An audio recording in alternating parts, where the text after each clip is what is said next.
इन सब खबरों को हम बुलेटिन का हिस्सा बनाएंगे, लेकिन सबसे पहले हम खबर शेयर करते हैं। वज़ीर आला उस्मान बुज़दार ने आईजी पंजाब को सियालकोट वाक़े की मुकम्मल तहकीकात की हिदायत की है और कहा है कि गैर इंसानी फ़िल्म में मुलविस अफराद को बख्शा नहीं जाएगा। मुआविन ख़ुसूसी अल्लामा ताहिर अशरफी ने कहा है कि श्रीलंकन मैनेजर को कत्ल किया गया है।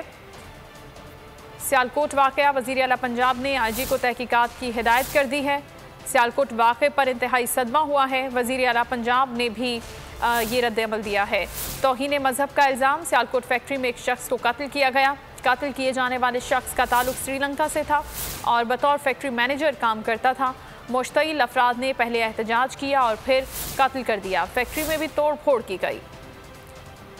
सियालकोट में यह आज वाक़या पेश आया है तौहीन मज़हब का, जिस पर श्रीलंका के एक शहरी को कत्ल कर दिया गया है। वज़ीर आला पंजाब का कहना है कि इस वाक़े पर इंतहाई दुख हुआ है। वज़ीर आला पंजाब उस्मान बुज़दार ने भी ये कहा है कि इस वाक़े की मुकम्मल तौर पर गैर जानिबदाराना तहकीकात करवाई जाएंगी और सख्त नोटिस लिया है। मकतूल फैक्ट्री में बतौर मैनेजर काम करता था, जिसे तौहीन मज़हब के इल्ज़ाम में कत्ल कर दिया गया है। तौहीन मज़हब का ये इल्ज़ाम, सियालकोट में एक फैक्ट्री में एक शख्स को कत्ल कर दिया गया है मुश्तइल हुजूम की जानिब से, और इस हुजूम ने फैक्ट्री में तोड़ फोड़ भी की और इस शख्स पर तशद्दुद किया।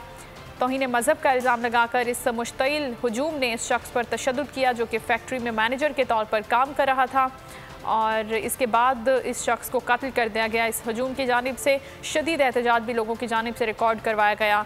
वज़ीर आला पंजाब उस्मान बुज़दार ने इस वाक़े का नोटिस लिया है और रिपोर्ट भी तलब कर ली है। ये कहा है कि इस वाक़े की मुकम्मल तौर पर गैर जानिबदाराना तहकीकात की जाएंगी। दीगर मजहबी तंजीमें भी ये कह रही हैं कि इस वाक़े की तहकीकात होनी चाहिए।